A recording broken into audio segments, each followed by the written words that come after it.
Love. From Essays, First Series, by Ralph Waldo Emerson. This recording is in the public domain. Read by Bob Neufeld. I was as a gem concealed. Me my burning ray revealed. Koran. Every promise of the soul has innumerable fulfilments. Each of its joys ripens into a new want. Nature, uncontainable, flowing, forelooking, in the first sentiment of kindness, anticipates already a benevolence which shall lose all particular regards in its general light.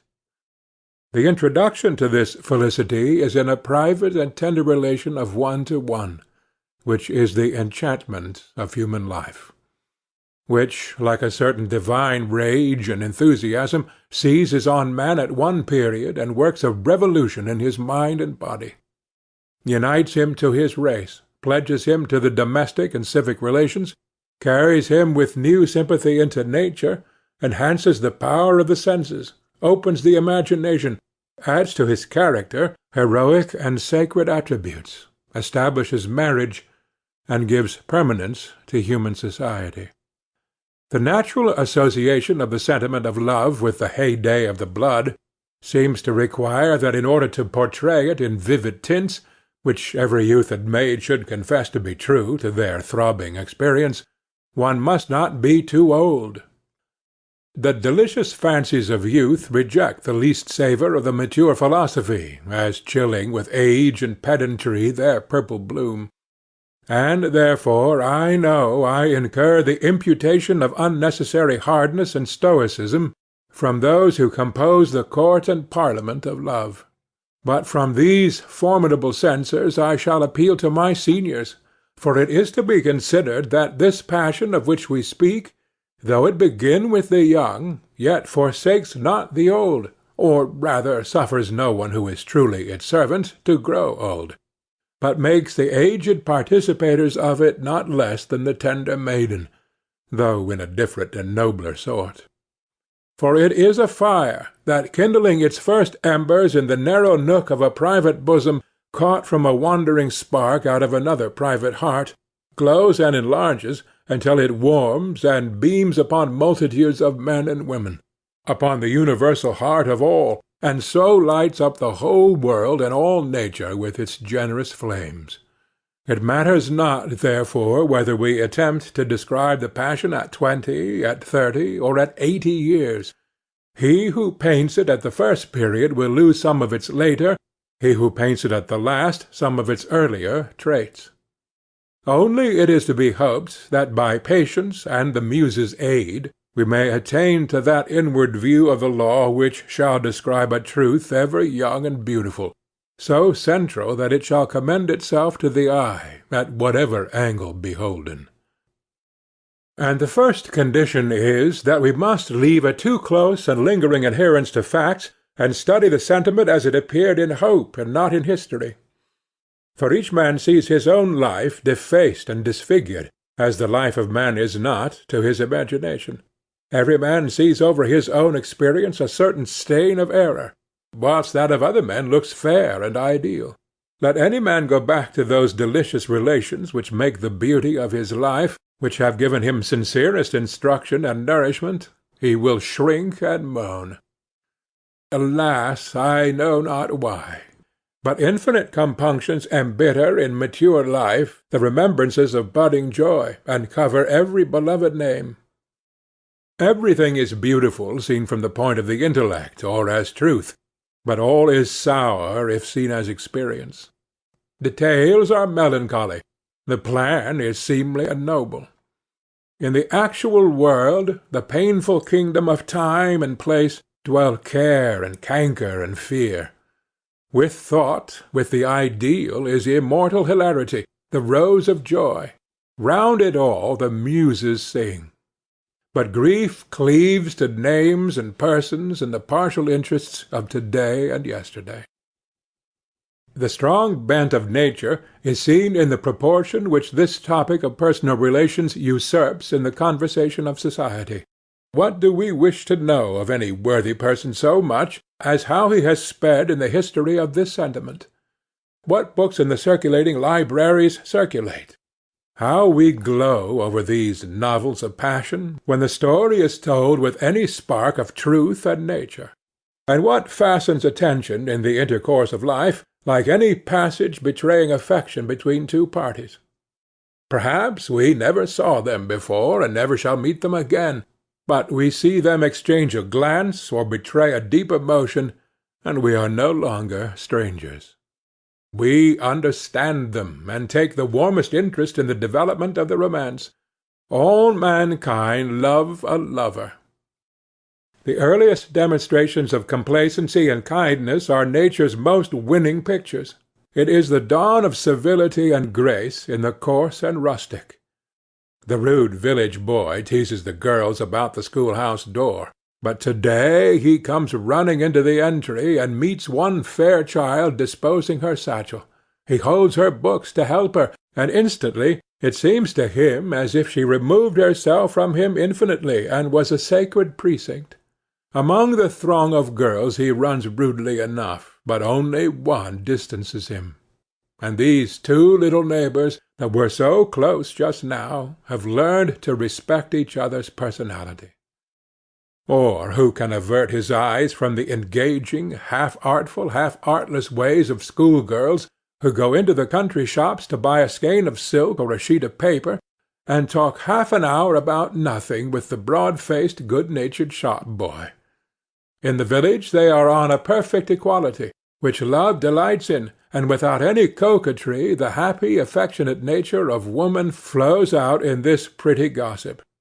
The girls may have little beauty, yet plainly do they establish between them and the good boy the most agreeable, confiding relations, what with their fun and their earnest, about Edgar and Jonas and Almira, and who was invited to the party, and who danced at the dancing-school, and when the singing-school would begin, and other nothings concerning which the parties cooed.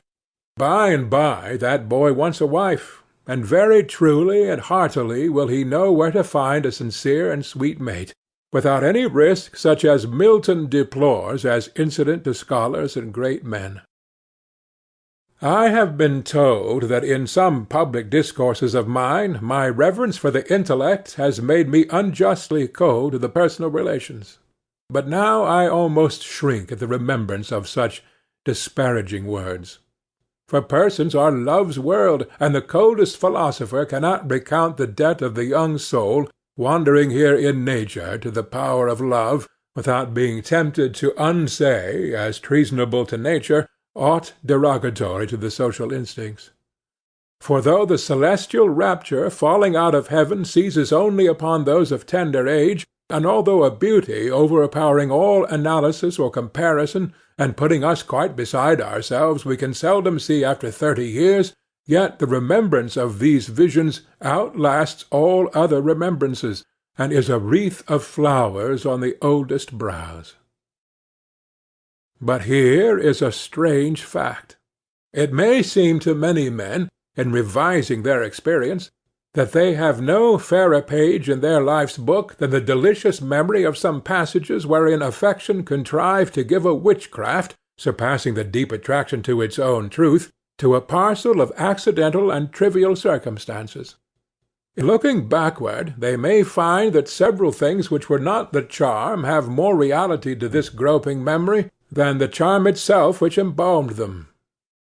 But be our experience in particulars what it may, no man ever forgot the visitations of that power to his heart and brain which created all things anew, which was the dawn in him of music, poetry, and art, which made the face of nature radiant with purple light, the morning and the night varied enchantments, when a single tone of one voice could make the heart bound, and the most trivial circumstance associated with one form is put in the amber of memory, when he became all eye when one was present, and all memory when one was gone, when the youth becomes a watcher of windows and studious of a glove, a veil, a ribbon, or the wheels of a carriage, when no place is too solitary and none too silent for him who has richer company and sweeter conversation in his new thoughts than any old friends, though best and purest, can give him.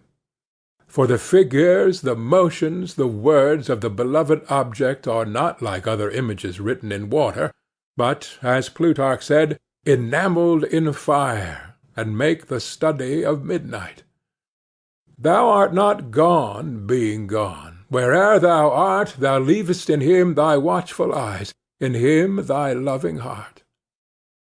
In the noon and the afternoon of life we still throb at the recollection of days when happiness was not happy enough, but must be drugged with the relish of pain and fear. For he touched the secret of the matter who said of love, all other pleasures are not worth its pains.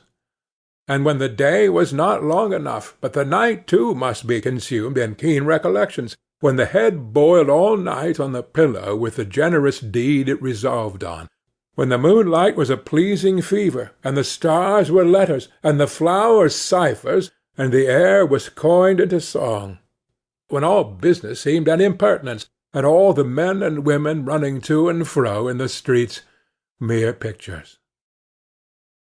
The passion rebuilds the world for the youth. It makes all things alive and significant. Nature grows conscious. Every bird on the boughs of the tree sings now to his heart and soul. The notes are almost articulate. The clouds have faces as he looks on them. The trees of the forest, the waving grass, and the peeping flowers have grown intelligent, and he almost fears to trust them with the secret which they seem to invite. Yet nature soothes and sympathizes. In the green solitude he finds a dearer home than with men. Fountain-heads and pathless groves, places which pale passion loves, moonlight walks, when all the fowls are safely housed save bats and owls, a midnight bell, a passing groan, these are the sounds we feed upon. Behold there in the wood the fine madman. He is a palace of sweet sounds and sights. He dilates. He is twice a man. He walks with arms akimbo. He soliloquizes. He accosts the grass and the trees. He feels the blood of the violet, the clover, and the lily in his veins, and he talks with the brook that wets his foot. The heats that have opened his perceptions of natural beauty have made him love music and verse. It is a fact often observed that men have written good verses under the inspiration of passion who cannot write well under any other circumstances. The like force has the passion over all his nature. It expands the sentiment. It makes the clown gentle and gives the coward heart. Into the most pitiful and abject it will infuse a heart and courage to defy the world, so only it have the countenance of the beloved object. In giving him to another, it still more gives him to himself. He is a new man, with new perceptions, new and keener purposes, and a religious solemnity of character and aims. He does not longer appertain to his family and society. He is something. He is a person. He is a soul. And here let us examine a little nearer the nature of that influence which is thus potent over the human youth. Beauty, whose revelation to man we now celebrate, welcome as the sun wherever it pleases to shine, which pleases everybody with it and with themselves, seems sufficient to itself. The lover cannot paint his maiden to his fancy poor and solitary. Like a tree in flower, so much soft budding and forming loveliness is society for itself, and she teaches his eye why beauty was pictured with loves and graces attending her steps. Her existence makes the world rich. Though she extrudes all other persons from his attention as cheap and unworthy, she indemnifies him by carrying out her own being into something impersonal, large, mundane, so that the maiden stands to him for a representative of all select things and virtues. For that reason the lover never sees personal resemblances in his mistress to her kindred or to others. Her friends find in her a likeness to her mother, or her sisters, or to persons not of her blood. The lover sees no resemblance. except to summer evenings and diamond mornings, to rainbows and the song of birds. The ancients called beauty the flowering of virtue. Who can analyze the nameless charm which glances from one and another face and form? We are touched with emotions of tenderness and complacency, but we cannot find whereat this dainty emotion, this wandering gleam, points. It is destroyed for the imagination by any attempt to refer it to organization. Nor does it point to any relations of friendship or love known and described in society, but, as it seems to me, a quite other and unattainable sphere, to relations of transcendent delicacy and sweetness, to what roses and violets hint and foreshow. We cannot approach beauty. Its nature is like opaline dove's neck lustres, hovering and evanescent. Herein it resembles the most excellent things, which all have this rainbow character, defying all attempts at appropriation and use. What else did Jean Pierre Richter signify when he said to music, "Away, away, thou speakest to me of things which in all my endless life I have not found and shall not find"? The same fluency may be observed in every work of the plastic arts. The statue is then beautiful when it begins to be incomprehensible, when it is passing out of criticism and can no longer be defined by compass and measuring wand, but demands an active imagination to go with it, and to say what it is in the act of doing. The god or hero of the sculptor is always represented in a transition from that which is representable to the senses to that which is not. Then first it ceases to be a stone. The same remark holds of painting, and of poetry the success is not attained when it lulls and satisfies, but when it astonishes and fires us with new endeavours after the unattainable. Concerning it, Landor inquires whether it is not to be referred to some purer state of sensation and existence. In like manner, personal beauty is then first charming and itself when it dissatisfies us with any end, when it becomes a story without an end, when it suggests gleams and visions, and not earthly satisfactions, when it makes the beholder feel his unworthiness, when he cannot feel his right to it, though he were Caesar. He cannot feel more right to it than to the firmament and the splendors of the sunset. Hence arose the saying, "If I love you, what is that to you?"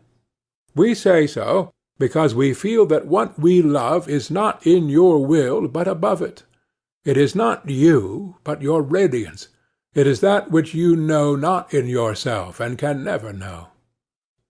This agrees well with that high philosophy of beauty which the ancient writers delighted in, for they said that the soul of man, embodied here on earth, went roaming up and down in quest of that other world of its own out of which it came into this, but was soon stupefied by the light of the natural sun, and unable to see any other objects than those of this world, which are but shadows of real things.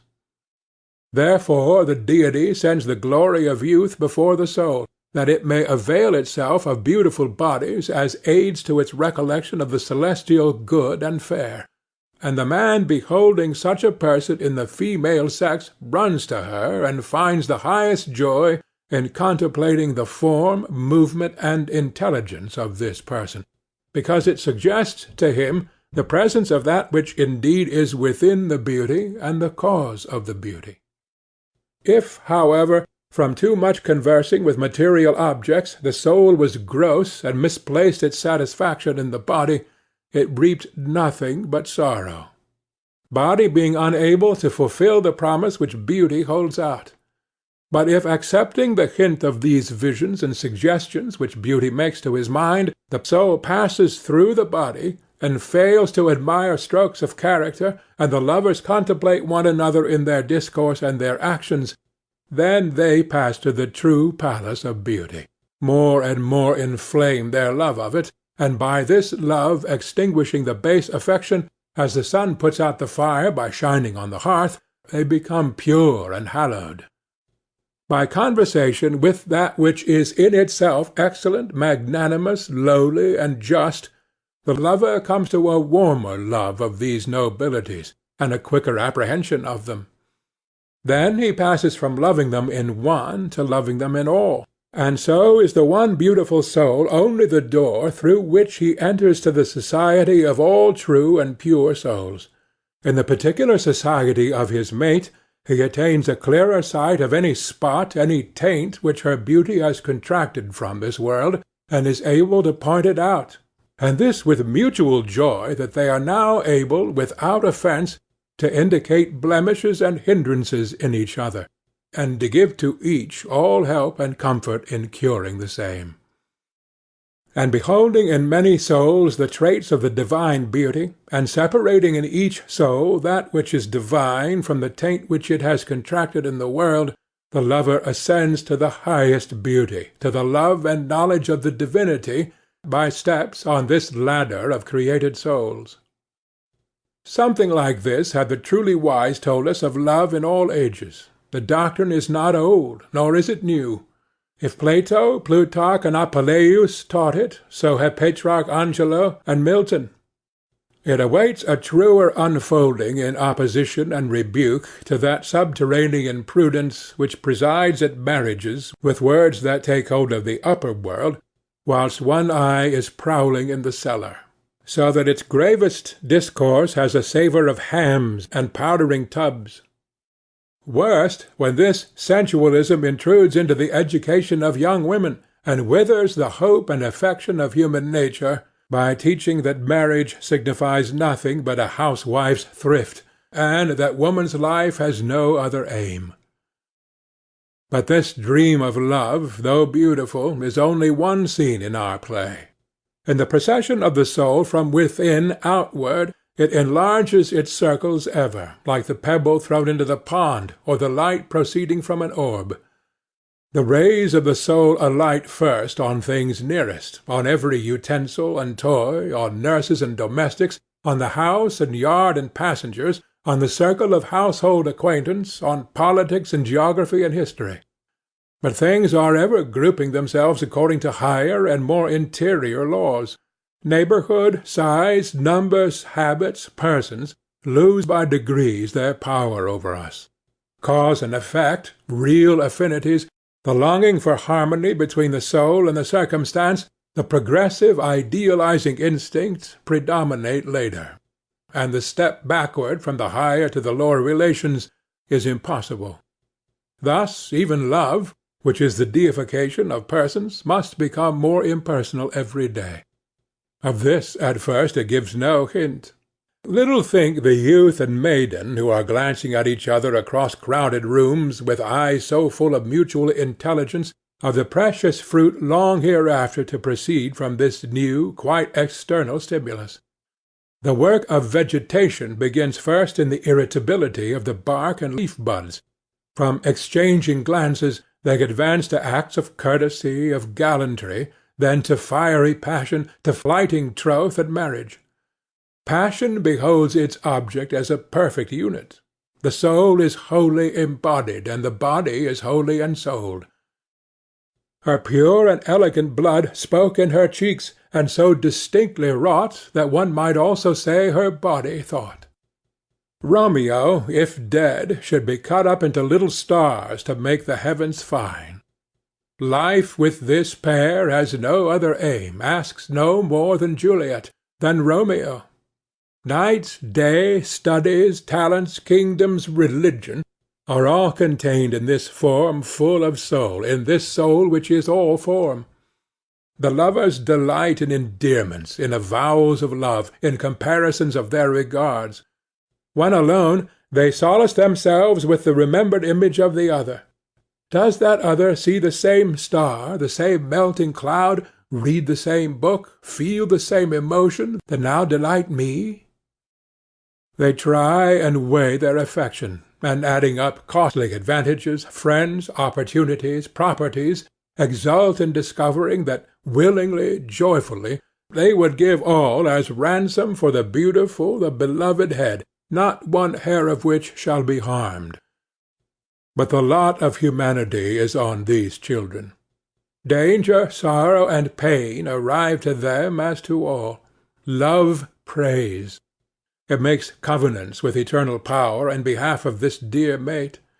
The union which is thus effected, and which adds a new value to every atom in nature, for it transmutes every thread throughout the whole web of relation into a golden ray, and bathes the soul in a new and sweeter element, is yet a temporary state. Not always can flowers, pearls, poetry, protestations, nor even home in another heart, content the awful soul that dwells in clay. It arouses itself at last from these endearments as toys, and puts on the harness, and aspires to vast and universal aims. The soul which is in the soul of each, craving a perfect beatitude, detects incongruities, defects, and disproportion in the behaviour of the other. Hence arise surprise, expostulation, and pain. Yet that which drew them to each other was signs of loveliness, signs of virtue, and these virtues are there, however eclipsed. They appear and reappear and continue to attract, but the regard changes, quits the sign, and attaches to the substance. This repairs the wounded affection. Meantime, as life wears on, it proves a game of permutation and combination of all possible positions of the parties, to employ all the resources of each, and acquaint each with the strength and weakness of the other. For it is the nature and end of this relation that they should represent the human race to each other. All that is in the world which is or ought to be known is cunningly wrought into the texture of man, of woman. The person love does to us fit, like manna, has the taste of all in it. The world rolls, the circumstances vary each hour. The angels that inhabit this temple of the body appear at the windows, and the gnomes and vices also. By all the virtues they are united. If there be virtue, all the vices are known as such. They confess and flee. Their once flaming regard is sobered by time in either breast, and losing in violence what it gains in extent, it becomes a thorough good understanding. They resign each other without complaint to the good offices which man and woman are severally appointed to discharge in time, and exchange the passion which once could not lose sight of its object for a cheerful disengaged furtherance, whether present or absent, of each other's designs. At last they discover that all which at first drew them together, those once sacred features, that magical play of charms, was deciduous, had a prospective end, like the scaffolding by which the house was built, and the purification of the intellect and the heart from year to year is the real marriage, foreseen and prepared from the first, and wholly above their consciousness. Looking at these aims, with which two persons, a man and a woman, so variously and correlatively gifted, are shut up in one house to spend in the nuptial society 40 or 50 years, I do not wonder at the emphasis with which the heart prophesies this crisis from early infancy, at the profuse beauty with which the instincts deck the nuptial bower, and nature and intellect and art emulate each other in the gifts and the melody they bring to the epithalamium. Thus we are put in training for a love which knows not sex, nor person, nor partiality, but which seeks virtue and wisdom everywhere, to the end of increasing virtue and wisdom. We are by nature observers, and thereby learners.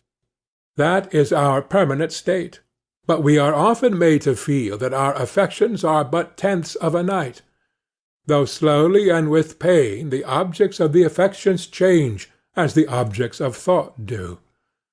There are moments when the affections rule and absorb the man, and make his happiness dependent on a person or persons. But in health the mind is presently seen again. Its overarching vault, bright with galaxies of immutable lights, and the warm loves and fears that swept over us as clouds, must lose their finite character and blend with God to attain their own perfection. But we need not fear that we can lose anything by the progress of the soul. The soul may be trusted to the end. That which is so beautiful and attractive as these relations must be succeeded and supplanted only by what is more beautiful, and so on for ever. End of Love.